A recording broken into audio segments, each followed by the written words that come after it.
ఫ్యాక్షన్తో అలసిపోయిన ఆ ప్రాంతం ప్రశాంతతకు అలవాటు పడింది. కాకరేపే విమర్శలు తప్పితే కత్తుల కహానీ లేదు. అగ్గిరాజేసే మాటల మంటలు మామూలుగానే గాని నాటు బాంబుల అలికిడి లేదు. ఒకనాటి బాంబుల గడ్డలో సాగిన ఫ్యాక్షన్ రాజకీయాలు వేరు. నడుస్తున్న చరిత్రలో ఇప్పుడు జరిగే పాలిటిక్స్ వేరు. నేతలు మారారు, అనుచరుల తీరు కూడా మారింది. ఫ్యాక్షన్ రాజకీయాలు వద్దు, ఫ్యాషన్ పాలిటిక్స్ ముద్దు అంటూ సదరు నేతలే చాలాసార్లు చాటుకోవడం ఆలోచించదగ్గ అంశం. అయితే ఇప్పుడు అక్కడ రాజకీయం సరికొత్త అవతారం ఎత్తింది. పొరుగింటి నేతగా ఉన్న ఇన్ఛార్జికు ఓ పార్టీ ఉద్వాసన పలగ్గా సొంతింటి నేత బలమైన ప్రత్యర్థి అవతారమెత్తారు. రెండు పార్టీలకు అధినేతలుగా ఉంటున్న బాబాయ్ అబ్బాయిలకు ధీటుగా ఆయన సమాధానమిస్తారా? ఆ పార్టీ తీసుకున్న నిర్ణయంతో మళ్ళీ పాత కాపులే సమ ఉజ్జీలుగా తలపడుతున్నారా? Let's watch the story.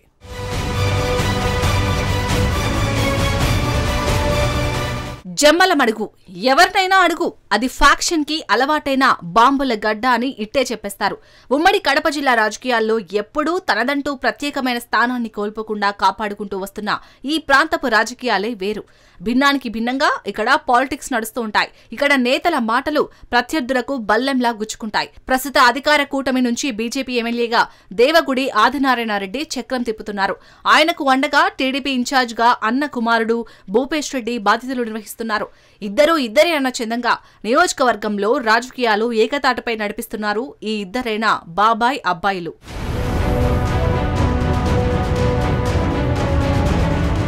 కూటమి నేతల కలిసికట్టు వ్యవహారం అలా ఉంచితే ప్రతిపక్ష వైసీపీలో మాత్రం కలహాల కాపురంగా సాగింది. 2019 ఎన్నికల్లో జగన్ హవాలో నాయకుడై అదే జగన్ హవాలో అనామిక లీడర్ అయిన మూలె సుధీర్ రెడ్డి ఎమ్మెల్యేగా అవతారమెత్తారు. అప్పట్లో ఆదినారాయణరెడ్డి, పొన్నపురెడ్డి రామసుబ్బారెడ్డి ఇద్దరు టీడీపీలో ఉండి వైసీపీపై పోరాటం చేసినా గెలుపు మాత్రం కనుచూపు మేరలో కూడా దరికి రాకుండా పోయింది. దీంతో మూలె సుధీర్ రెడ్డి శాసనసభ్యుడిగా గెలుపు గుర్రంపై తనకు తాను దౌడు తీశారే తప్ప పార్టీని, సదరు పార్టీ క్యాడర్ని మాత్రం సంతృప్తిపరచలేకపోయారు. అనేకమైన అవినీతి ఆరోపణలు, అసంతృప్త జ్వాలలు తన చుట్టూ చేర్చుకున్నారు.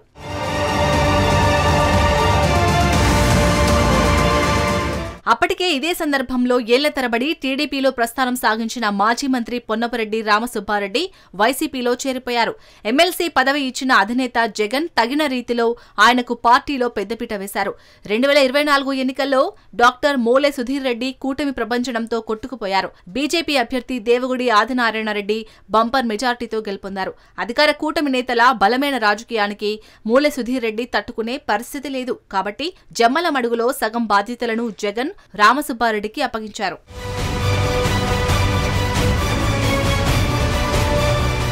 దీంతో పోరాడి ఓడటం అటుంచితే దేవగుడి చేతిలో చిత్తుగా ఓడిన సుధీర్ రెడ్డి, ఎమ్మెల్సీ రామసుబ్బారెడ్డి మధ్య ఒకే పార్టీలో ఆధిపత్య పోరు కొనసాగుతూ వచ్చింది.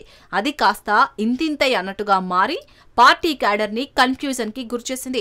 అప్పటికే తనకంటూ ఓ ప్రత్యేక కార్యాలయాన్ని ఏర్పాటు చేసుకున్న పీఆర్ అనబడే పొన్నపురెడ్డి నియోజకవర్గంలోని వైసీపీ క్యాడర్ కు అండగా నిలబడ్డారు.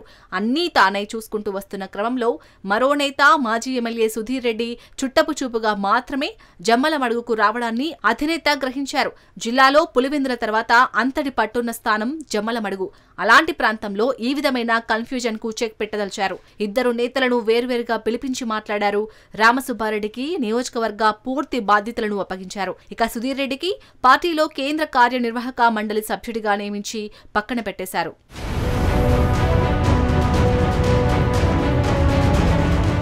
జమ్మల మడుగు నియోజకవర్గానికి ఇప్పుడు వైసీపీకి ఫుల్ ఇన్ఛార్జిగా పొన్నపురెడ్డి అధికార బాధ్యతలు తీసుకోవడంతో వైసీపీ క్యాడర్లో జోష్ పెరిగింది.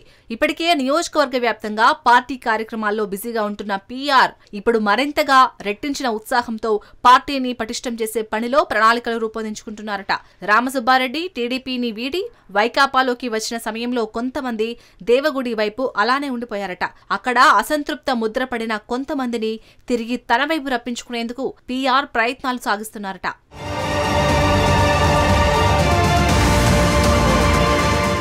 ఇలా జమ్మల మడుగులో అసలు సిసలు రాజకీయం ఇప్పుడు మొదలైందని రాజకీయ విశ్లేషకులు భావిస్తున్నారు. కయ్యానికైనా బియ్యానికైనా సమ ఉజ్జీలు కావాలన్నట్టుగా ఇప్పుడు మళ్లీ పాత కాపులే ప్రత్యర్థులుగా గోదాలో మిగిలిపోయారు. మధ్యలో వచ్చిన డాక్టర్ సుధీర్ రెడ్డి అనుకున్నట్టు మధ్యలోనే వెళ్లిపోయారు. ఇక మిగిలింది పూర్వపు పొన్నపురెడ్డి, దేవగుడి ఫ్యామిలీలే. ఇప్పటి నుంచి చూడాల్సి వస్తుందంటున్నారు రాజకీయ విశ్లేషకులు. జమ్మల మడుగు రాజకీయాల మజాకా.